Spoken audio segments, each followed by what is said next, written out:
සමග එකමුතුව සතුටින් සමගියෙන් අලුත් අවුරුද්දට මත්තෙන් ඒ කටයුතු සිදු කිරීම සඳහා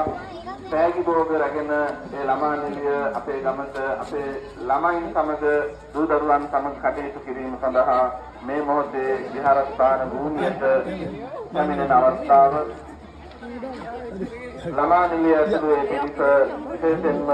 සිඟිති අවුරුදු උත්සවය වෙනුවෙන් අප කාමත්ම ඕනෑකමින් යුක්තව පිළිගන්නා බව විශේෂයෙන් මතක් කර සිටිනවා.